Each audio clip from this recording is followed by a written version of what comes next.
प्रत्येक वर्ष कति प्राकृतिक आपदा आउँछ, जमिन धस्केर जान्छ, खोला बढेर जान्छ, कति जानमालको नोक्सान हुन्छ, ग्लोबल वार्मिङ हुन्छ। त्यो सबै कुरा हामी जानी पनि एउटा बुद्धिमानी विवेकशील मानिस चाहिँ कहिले यसको निवारण गर्दैनौँ। किनभने हामीले समयमा नै रुखपात लगाएको भए आज यस्तो हुने थिएन। एउटा नेचरलाई एउटा ब्यालेन्स बनाएर राखेको भए आज यत्रो ठुल्ठुलो घटना हुने थिएन। यसै कारण साथी हो, हामी विवेकशील मानिस भएपछि चाहिँ आफ्नो ठाउँ आफ्नो जग्गा वरिपरि वृक्षरोपण गर्नु चाहिँ जरुरी छ।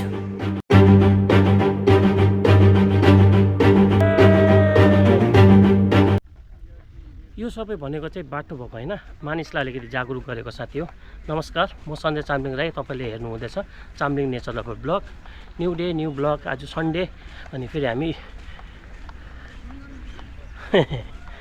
फेरि पार्ट 2 प्लान्टेसन।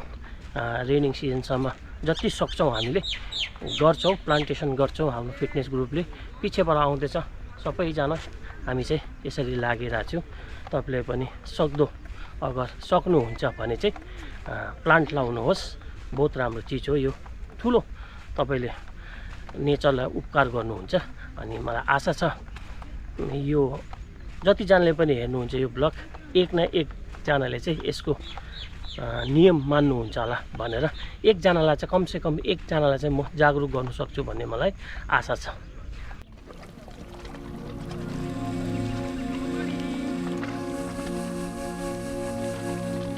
प्लान्टेसनको यात्रा सुरु गरेको पर्यावरण को रक्षा करना पड़ेगा यार।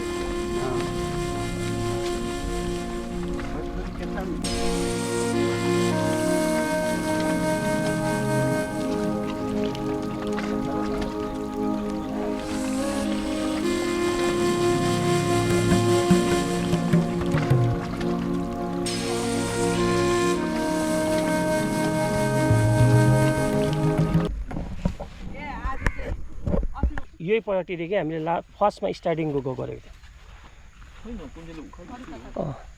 अलिक भित्र गर्नुहोस् न, भइहाल्छ। हान्ने हो झम्काले हान्ने, झाप दुलो पार्ने हो। होइन त्यसले गर्नुहोस् न। ल आज अब श्री गणेश हुँदैछ आज हाम्रो कार्यक्रममा, वृक्षारोपणको कार्यक्रममा। जय गणेश नमो। घाँस हटाइदेऊ, घाँस हटाइदेऊ। अस्तिको पालि पनि कोमच अङ्कलले नै श्री गणेश गर्नुभयो के यसपालि के भने भुवन अङ्कलले नै। सरी, आज म आज बडी गरेर खन्ने पहिला आमको रुखहरू भोलि हामीले खान नपाएन, हाम्रो नाता नातिनी कसैले पनि होइन छायादेखि लिएर अब 2 सालमा भयो कति कुरा सिमेछ फल प्रकृति। यो चाहिँ झाडीभित्र लुकेकै राम्रो होइन भन्छ है। छाया पनि आउँछ, फेरि गाछहरू के भने गाईहरूबाट पनि बाँच्नु लागि। लु अब यहाँदेखि चाहिँ एक लाइनमा खन्नु सुरु गरौँ अब है साथीहरू। आजको प्लान्टेसनमा चाहिँ हामीले कतिवटा भने तपाईँको 27वटा चाहिँ आमको गाछ, अनि 17वटा पिपलको गाछ, अनि 2टा लिची, 2टा अम्बक र थुप्रै तितिरीको गाछ चाहिँ सानो उम्रेको, पुरा उम्रिरहेको छ। थुप्रै तितिरीले लिएर आएको छु। हामी रह्यो नरह्यो पनि इन फ्युचरमा चाहिँ हाम्रो नाता नातिनीहरूले चाहिँ बाइचान्स यहाँ नआयो पनि कुनै समयमा केही छाया पाउँछ भन्ने चाहिँ आशा छ। छाया त के पाउँछ भन्नु, अक्सिजन पाउँछ भन्ने आशा छ। के हो दिदी, आम रोपाइ हुँदैछ? खै हो, ठिक छ। यो झाडीमा छोपेको राम्रो क्या, अन्त उयो हुँदैन फेरि सर्छ। लु आगे बढ्नु। खन्नेले खन्दै जाँदैछ, रोप्नेले रोप्दै जाँदैछ। एउटै टाइपको होइन, अरू पनि लिएर आउनुहोस् न। पिपल त झन् दामी, तितिरी छ थुप्रै।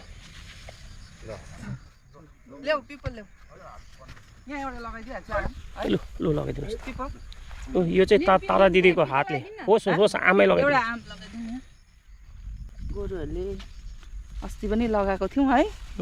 अब यो पालिको पनि कस्तो सर्छ, अस्तिको त सबै आधी त सर्यो, योपालि सबै सर्छ।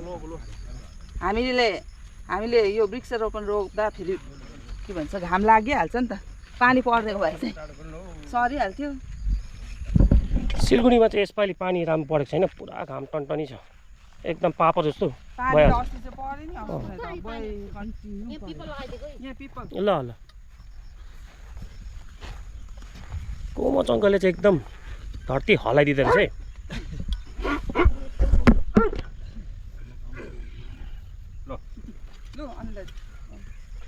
धरती हलाइदिनु भयो। पानी निकालिरहेछ ल अनि लगाउँदैछ। लु लु अनिल दाले के लाउनु भयो? ए आम आमै लाउनु भयो? यो सूर्यमुखी आम हो। ए सूर्यमुखी हो यो? यो फल त कम, मैले त मिठो राम्रो छ यसको। लङ्ग्रा आम लगाए आम चाहिँ भोलिपछि कसले खान्छ होला? नातानातीहरू खान्छ है? हामीले त भेट्दैन। गाउँको नातानाती 10 साल बाँच्यो भने त म पनि भेट्छु होइन। मैले आम होइन, तपाईँले यो आम खानु पाउनुहुन्छ कि पाउँदैन? अब खै खानु पाउँछ पाउँदैन, अब त्यो समयले बहिनीले त पाउँछ होला? मैले त पाउँछु, पाउनुहुन्छ एकदम? सबैले पाउँछु म, सबैजनाले। यहाँ फुल आज फेरि हामी अस्ति पनि लगाएको थियो, आज फेरि दोबारा हामी आएर वृक्षारोपण गर्दैछौँ। यो मैले पनि लगाएँ, हात पनि हेर्नुहोस्। अन्त अहिले काम चालु गर्दैछ, सबैले लगाउँदैछ। वृक्षारोपणलाई के भन्नु, सबैलाई थाहै छ, प्रकृतिलाई हामीलाई बचाउनु छ होइन। छाया चाहियो, अक्सिजन चाहियो, सबै कुरो नै अब पुरा नेचरै ब्यालेन्स हुन्छ वृक्षारोपण, त्यसले गर्दा जरुरी छ। सबैहरूले लगाइदिएको अझै राम्रो। पाउनु भयो तपाईँले? मैले आमको लगाएँ। वृक्षारोपणको बारेमा केही भनिदिनुहोस्। वृक्षारोपण अस्ति पनि हामीले वृक्षारोपण लगाएको थियौँ, योपालि सेकेन्ड टाइम हो। अब सधैँ यसरी नै, हर साल हामी यसरी नै लगाउँछौँ। अनि सबै तपाईँहरूले पनि लगाउनुहोस्, वृक्षारोपण गरेको राम्रो हो। पोल्युसनलाई चाहिँ अब रोकथाम हुन्छ। यो फुल पनि लगाएको भोलिपर्सि होइन, फुल टिप्नु आउँछ नि यतातिर, हामीले त्यो सेतो फुल पनि लगाउनु पर्दैछ नि यता, त्यो अर्को अस्ति सबै त्यहाँनिर लगाएको छ बेसी। नमस्ते, आज हामी चाहिँ यहाँनिर सबैजना मिलेर के अरे बिरुवाहरू रोप्दैछौँ, किनकि हामीले जो बिरुवाहरू लगाउँदैछौँ त्यो पछि हाम्रो लागि हो, हाम्रो नानीहरूको लागि हो। अन्त हामी सबै मिलेर गरौँ, सबैले कोसिस गरौँ, यो चिजलाई अगाडि बढाउँ। Thank you. ल यहाँ अलि मलाई फुर गराएछ है। ल अब यो हाम्रो पर्यावरणको दूसरा कार्यक्रम हो। अब यहाँ हामीले सबै रुखपातहरू लगाउँदैछौँ, आउने बिचमा फलहरू पनि होला, फल पौधाहरू फल जति भएको फलिदियोस्, अनि आउने हाम्रो नानीहरूले यसको उपयोग गरोस् फलफ्रुटहरूको लागि। आज हाम्रो फिटनेस ग्रुपले उयो गरिरहेको छ, वृक्षारोपण गरिरहेको छ। एउटा पेड 7वटा बेटाको समान हुन्छ, छोराको समान हुन्छ। त्यो पेडले हमेसा मतलब तपाईँको जति उमेर भए पनि तपाईँको त्यो पेडले सोक्छ, लेकिन छोराहरू के छ भोलि पर्सि त्यसले आमा बाउलाई त्यागेर जान्छ, लेकिन पेडले हमेसा त्यसलाई सुरक्षा प्रदान गर्छ।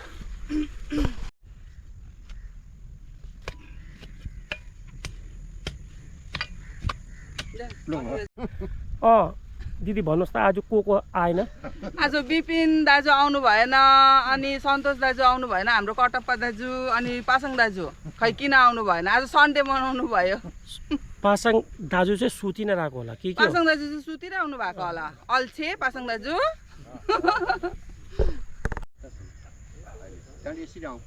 हुन्छ,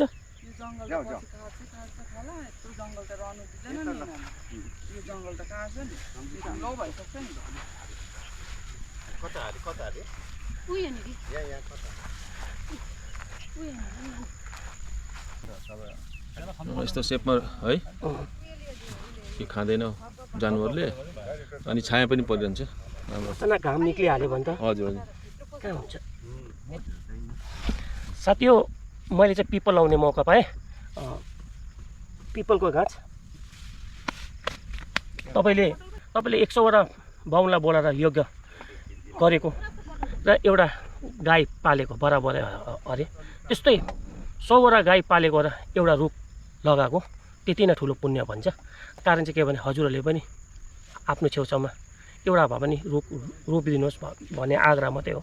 किनभने तपाईँलाई थाहा छ स्लाइडिङहरू हुँदैछ, कति के हुँदैछ, ग्लोबल वार्मिङ हुँदैछ हो। अनि फेरि के हो भने अक्सिजन मेन चाहिँ अब बाँच्ने स्रोत त अक्सिजन चाहियो नि त। ठुल्ठुलो कारखानाहरू बनिँदैछ, गाउँ बस्तीमा पनि धुवाँ निक्लिँदैछ हो। त्यो सबसँग बाँच्नु लागि चाहिँ रुख रोप्नु जरुरी छ। के चाहिँ अम्बक खोला अरे अन्त अलि दाजुलाई अम्बक खिलायो भने त के भन्छ टोइलेट रोकिन्छ नि। आयुर्वेदिक दबाई हो नि। के छेरेको छ भन्दैछ होइन? छेरेको छ भन्नुहुँदैछ। हाम्रो टिमको भीम हो भीम। मलाई त 36 वर्ष सरी 41 + 3 साल हाम्रो टिम 43-44 वर्ष त भइरहेछ हौ। भर्खरै भर्खर कलिले हो नि है। कहाँ त्यो त नक्ली सर्टिफिकेट हामी त ल्याएको त हौ आर्मी भन्दा। आज हाम्रो बजरङ बली आउनु भएन है? उहाँ अलि सर हजुर अलि सर त अब के भने तपाईँहरू छ होइन, उहाँलाई अब साह्रै पखाले चलेछ अरे। उहाँले डिमान्ड गरेर चाहिँ 2टा डाइफर लगाइदिनु। ल भोलि लगिदिनुपर्छ। ल्याउन हौ बहिनीहरू, बहिनी लगाइदेऊ न नफल्ने आमहरू ल्याउन हौ। कुन चाहिँ आम खाएर फ्याँको आम हो? होइन जडा चाहिँ खोइ। हुन्छ त्यो हुन्छ। ल हुन्छ अरे बहिनी। नाची पनि दिनुहोस् न त्यहीँ बरु एकपल्ट, त्यहीँ नाची पनि दिनुहोस् न।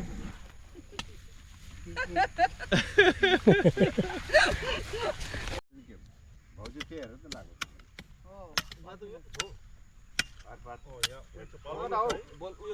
यो तारा दिदीको हातले चाहिँ सरेको छ अस्ति गाँच के भने 70% गाँच सरेको छ अस्ति। अब योपालि चाहिँ नयाँ आएको छ बहिनी। अब यो सरेन भने चाहिँ अब तिमी चाल पाइहाल सर्छ सबै सर्छ होइन हौ। उहाँले लगाएको तारा दिदीलाई त हामीले भनेको थियो नि त अस्ति। नि माथि अब कतिको चाहिँ लक्षिणको रहेछ भनेर, तर 70% सरे। यसपालि तिमी आएको अब तिमी पनि कति चाहिँ अब 80% सर्छ 80%। सर्छ। के अरे खोर्सानी पनि छरेछ मेरो। आऊ यहाँ एउटा मैले एउटा लगाएको खोर्सानी पनि लगा न। होइन ठिकै छ यहाँ आम छ त। ठिकै छ, केही पनि हुँदैन। छोड्नु त यहाँ आम भयो चन्दन नगर। होइन अनि ठिकै छ। पिपल ठिकै छ। यहाँ गएर कमाउ। यहाँ के मान्छे पठाउँछ मेरो जमी दखल कसले गर्दैछ जाऊ पारेर त्यसरी सबै लगाउनुपर्छ नि। पिपलले चाहिँ फेरि राम्रो अक्सिजन दिन्छ नि।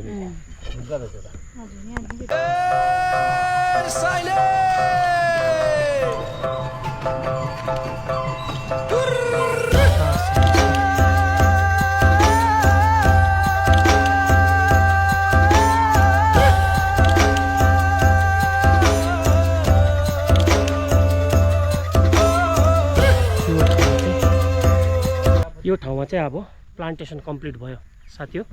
अब हातहरू धुनुपर्छ, एकछिन खोला जान्छु हो। के भने कम्प्लिट चाहिँ गरेँ आज चाहिँ। तित्रीको गाछ चाहिँ यति बिक्ना थियो तित्री घाँस, त्यो रोप्नुमा चाहिँ धेरै टाइम लाग्यो हो। 9 बजिसकेको छ। अब गएर हात धुने साथी बोके सबै सामान बोक्यो। ल है जाउँ अब एकछिन। लु हेर्नुहोस् त कति राम्रो ठाउँ छ यो। अब हामी यहाँदेखि जाँदैछौँ सबैजना। आज एकछिन श्रमदान गऱ्यौँ आफ्नो लाइफको हिस्साबाट चाहिँ हामीले, मलाई लाग्छ राम्रो पुण्यका काम गऱ्यौँ होला। अनि साथी यो रुख रोप्ने कार्यक्रम चाहिँ चलि नै बस्छ। अहिले चाहिँ अञ्चलबाट पनि गाछ बाँड्ने कुरा चल्दैछ। गाछ बाँड्ने कुरा चल्यो भने हामी गएर फेरि त्यहाँ चाहिँ अब राम्रो प्लान्ट पाउँछ। जतिसक्दो राम्रो प्लान्ट लिएर फेरि एकपल्ट प्लान्टेसन गर्छौँ। आधार कार्ड लिएर जानु पर्छ अरे अङ्कल कि एकजनालाई कति गरेर दिन्छु हामी चाहिँ सस्ता हो भनेर माग्दा पनि हुन्छ है।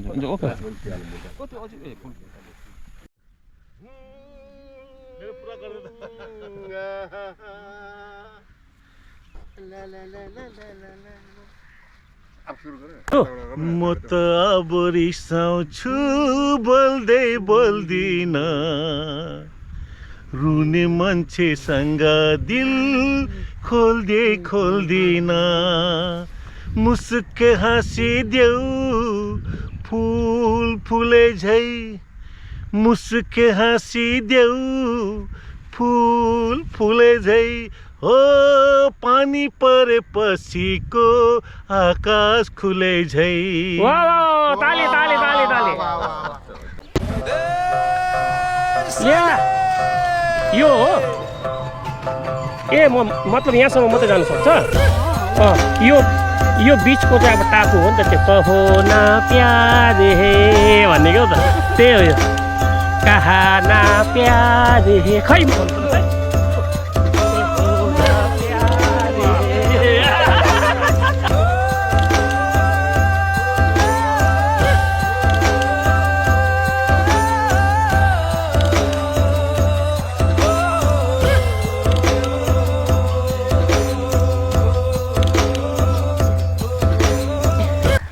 खोलाले काटेको पुरै हातहरू नधुने अन्त हात नधुने भनेको ए अन्त हात धुनु पर्दैन बाख्रा वर्गको हो क्या घर वाले कहते हैं बुरी संगत से दूर रहो। अब उन्हें कौन समझाए कि मंत्रिमंडल के अध्यक्ष तो हम ही हैं।